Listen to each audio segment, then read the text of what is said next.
Good morning and welcome to In Depth.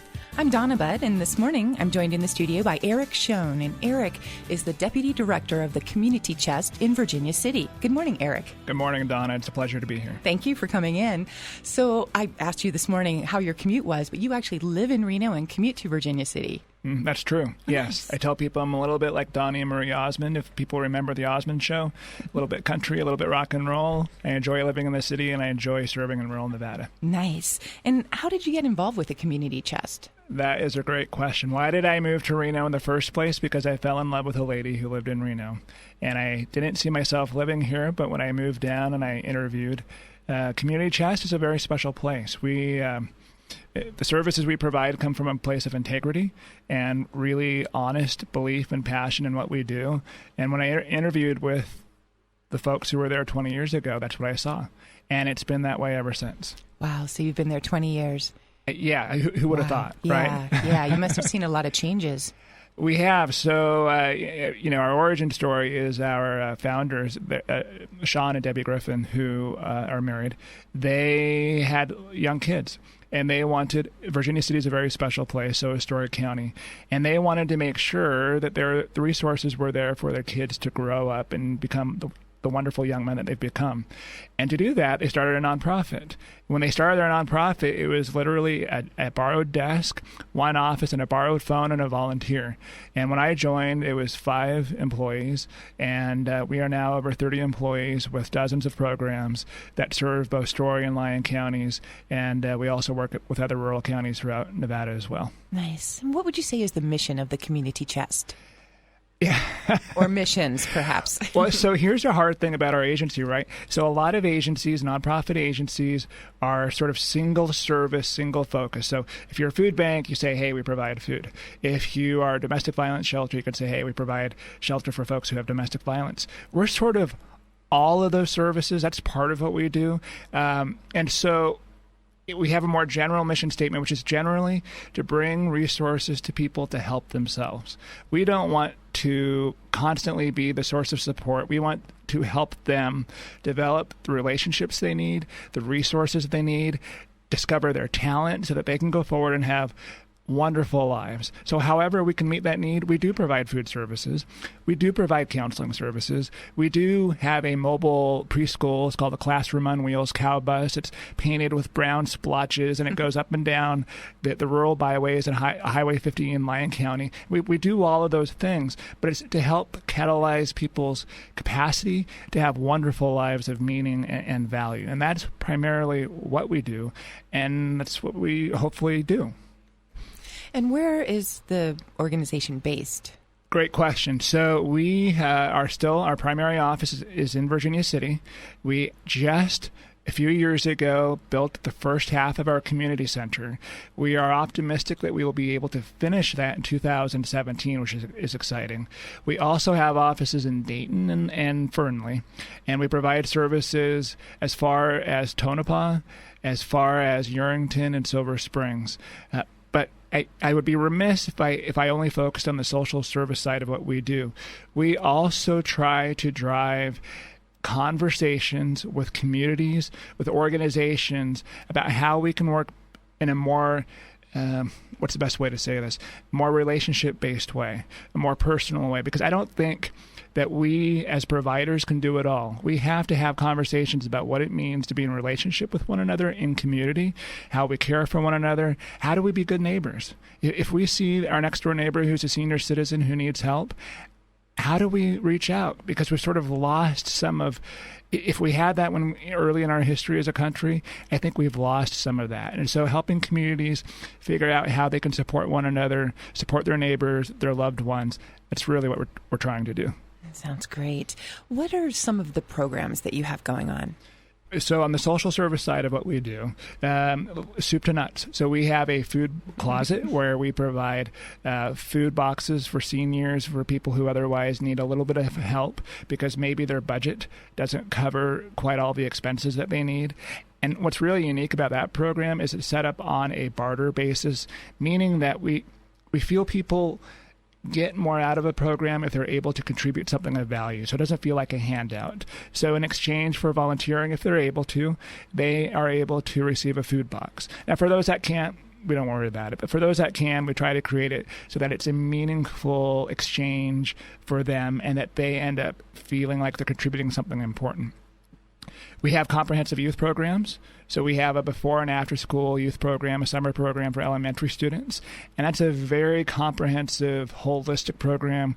We incorporate the arts, we incorporate tutoring, we incorporate service. They even run their own business during the summer where they run our farmers market for us. So they learn how to interact with the public, how to count change. They have a garden that they tend to, and they sell the produce that comes from that. We have work programs for people who are unemployed, adults who are unemployed. Maybe they need training. So we help to connect them with the training. We've hooked a number of people up with CDL licenses so that they can earn a livable income. People who formerly didn't have a job now are able to provide for their families and moving forward. We have a similar program for out-of-school youth. What I mean by that are youth ages 18 to 24 who maybe they weren't able to get their high school diploma or their GED. They can come work with us. We will help them get that, help them find work experience, and then hopefully take off from there. We also have comprehensive counseling programs, and by that I mean substance abuse counseling, mental health counseling. We have case management. We have integrated medical, physical health programs, and again, we have that preschool program that I talked about where you have a school bus that's been retrofitted, so all the seats have been taken out, and it's now a mobile preschool that can go up and down the rural byways and take the services to people who need them. And that's one of the things that we found. In providing programs to people who are in rural Nevada, well, let me back up a little bit. When I first moved here, I was only familiar with working in urban areas. I'd lived in Phoenix, I'd lived in Portland, and I was familiar with urban poor. If somebody didn't have transportation, that was actually a pretty easy fix for me. I could give them a bus token, and they can get their way from point A to point B. In rural Nevada, if you don't have transportation, it's like not having water in the desert. And so what we have found is that we oftentimes need to take resources to people where they live in their communities. It's not because people are lazy. It's because people are looking at their budgets and they're trying to figure out, okay, $20 for gas, that'll get me here and here. I may not be able to get to my medical appointment because that's just too far for me. It may be hard for me to get to a job if I don't have reliable transportation. I may not even be able to get food. So helping people be successful where they're at by bringing resources to them has proven to be a really important strategy for helping them be successful. Mm-hmm. Very cool insights, definitely. I am chatting with Erik Schoen. He is the Deputy Director of the Community Chest, which is based in Virginia City. Erik, you must have a lot of community partners. We do have a lot of partners. And what's interesting, I think one of the gifts that our founders gave, and Sean is still the Executive Director, is a lot of organizations, I think, have gotten into, I think, sort of the false choice that other providers sometimes are competitors. And so they've been reluctant to partner. We didn't start off that way. What we believe is that the more people who join hands, the better the strategy, the better the effort, the more likely we can share resources, the more successful we'll be for everybody. And so rather than seeing it as competition, we see collaboration as a good thing. If one of our partners ends up getting a wonderful grant, they can provide more services, it helps all of us. This isn't, people may or may not know, but we are in a national healthcare crises, if you will, with respect to the workforce. We simply don't have enough capacity. We don't have enough doctors. We don't have enough nurses. We don't have enough mental health therapists. That's particularly true in Nevada. And that's for a variety of reasons. But to whatever degree we can help communities to be strong, then that's a win for all of us. So our partners include all of the sister nonprofits throughout Storey and Lyon counties, includes Health and Human Services in Lyon County, includes the probation officers who work with the kids who are struggling. It includes a lot of programs and services in Washoe County as well as the state of Nevada. So, yeah, we have a variety of partners. We also have private funders who believe in what we do and help to give us money for projects that we're trying to grow. Yeah. And where does your funding generally come from? Yeah, so complicated. So the reason that's not as easy to answer, but I can actually answer pretty easily, is we have funding from probably 3 dozen different funding streams. And that includes, again, the private foundations, includes state and federal grants, includes fee-for-service programs. And our programmatic philosophical model is that we don't let inability to pay preclude somebody from being able to participate.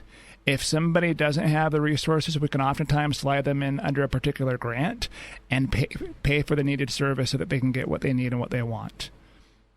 If there is a resident in the areas that you serve who may need assistance, how could they find out what types of services you have? What's the best way to connect with you to get resources?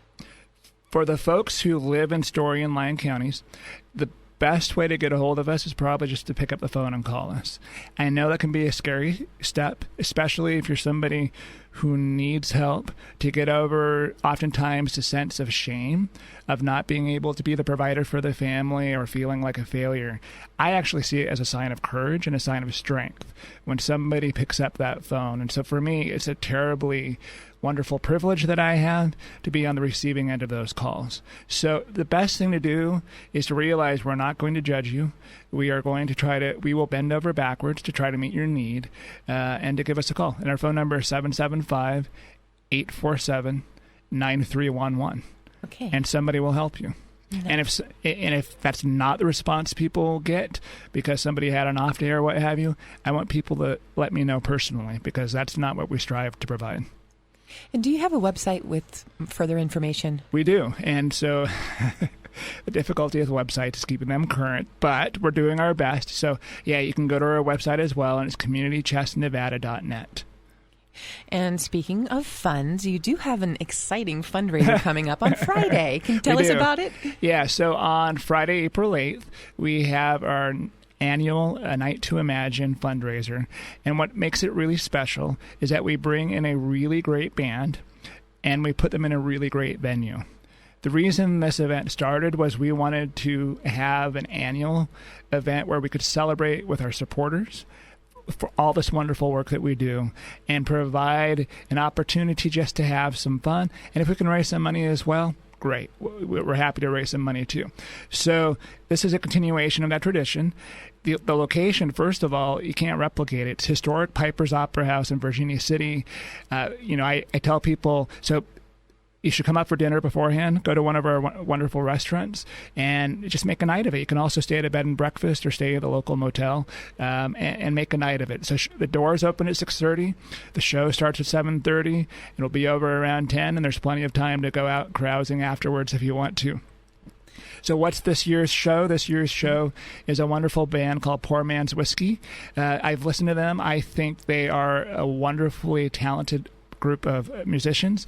They will be doing one set of original work, and I think they're primarily bluesgrassy-ish, if I use that term kind of loosely, but bluesgrassy-ish of their own set of their own music. And the second set, which is really exciting for me, they will be covering Paul Simon's Graceland album in its entirety. So it should be a lot of fun. If you haven't been to Piper's Opera House, it's been restored.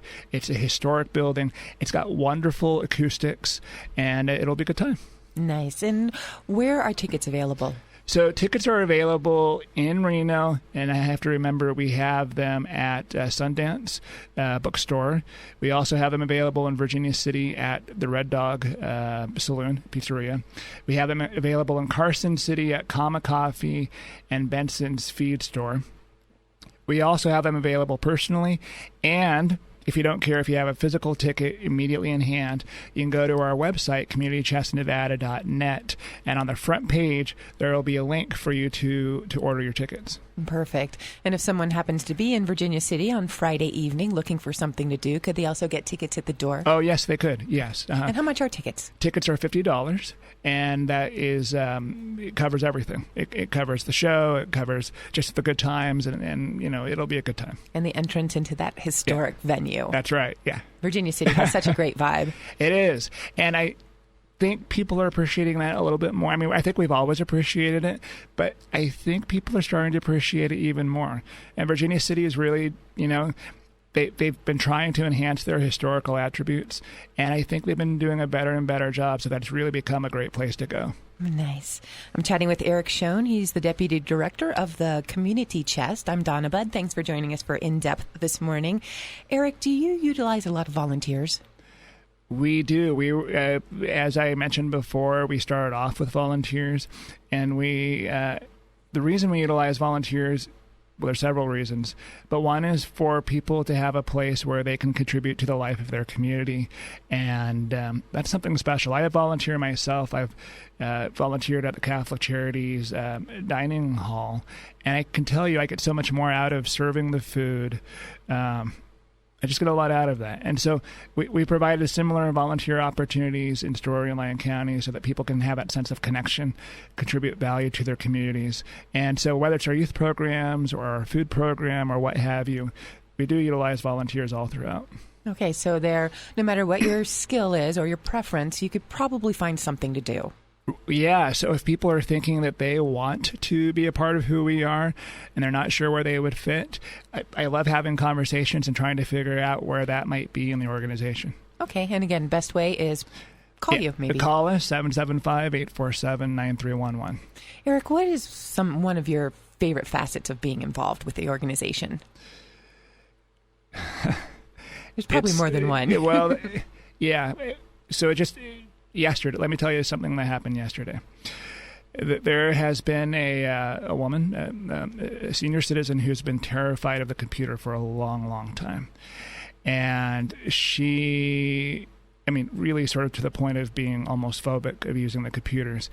And she came in yesterday for her first session, and I got to do it. It's all hands on deck where we work, and so I got to be the person who showed her how to turn that computer on, who showed her how to click and double click, who showed her how to get on the internet. And that simple thing, I know it seems really simple, but by the end of the 45 minutes, she was surfing the internet. She was looking up things that mattered to her, and she was able to find things that she enjoyed learning about. And that sense of confidence, when she came in, it was like she was dressed up for her first day of school, and that excitement, being able to be of service in that kind of a way is such, as I mentioned before, it's such a privilege. Yeah, that opens up a lot of resources to her. Mm-hmm. Yeah, definitely. Yeah. Well, actually, I'm wondering about the food closet that you have, the donations. Do you take donations of food, or do you partner with organizations to get the food for the closet? So we receive donations in a variety of ways, and we partner. So let me talk about the donations. A couple of local area churches, they actually raise money through their weekly collections and will help us to buy foodstuffs that we need. So they just give us the money so that we can go buy that. We also have some grants that do the same thing. We partner with the Northern Nevada Food Bank. We also partner with Catholic Charities because they both have different food programs that help to support our residents. And if we end up with more donations than we can manage, we send that down to our sister agencies in Lyon County because there's such a big need as well in Dayton and Silver Springs. Actually, throughout rural Nevada, there's a huge need, and I don't know that people living in Reno always know that, but the further out you get from the city core, if you will, the more spread out resources become. Mm-hmm. Erik, we have a few moments left on In Depth this morning. Do you have any closing thoughts for us? Well, really, if I stay on message with the show, I think if people haven't been to Virginia City, if they have, and they know how special it is, if you haven't been to Virginia City, you ought to make plans on Friday night to come up, have dinner, like I said, at one of our area restaurants, stay the night if you can, and plan on a really great show because Piper's Opera House, back in the day, they didn't need to have any amplification because the acoustics were that good. Wow. So you're in a very wonderfully acoustic environment, very historic environment, and you have wonderful music that will just hopefully, for a couple of hours, take away all of your cares, all of your worries, and just leave you with good feelings. It's a great way to explore a historic venue, enjoy a great night of entertainment, and support an awesome organization. I actually really want to get down to the Mark Twain Museum down there. Yeah. So yeah, it's a go wonderful down place early, too. make a whole day of it. That's right. Yeah. It's a great place to explore. It is, yeah. Okay, and Erik, can you give us the phone number again if folks have more questions, and also the website? Sure. So the website first is communitychestnevada.net. You can go there, find out more information about the show, and buy tickets. And our phone number is 775-847-9311. Okay, perfect. Erik Schoen, the Deputy Director of the Community Chest in Virginia City, based in Virginia City, has services throughout our rural region. I really appreciate you coming in this morning and sharing your thoughts, your enthusiasm, and your passion for the organization and our community with us. Well, thank you for the opportunity. It's been a delight. Absolutely, and we look forward to checking in with you a couple months down the road and see how things are going. Perfect. Love to do it. Okay, Yeah. Sounds good. Thank you. And thank you for joining us this morning for In Depth. I'm Donna Budd. I hope you have an awesome day, and I'll see you again next Sunday morning. Aloha.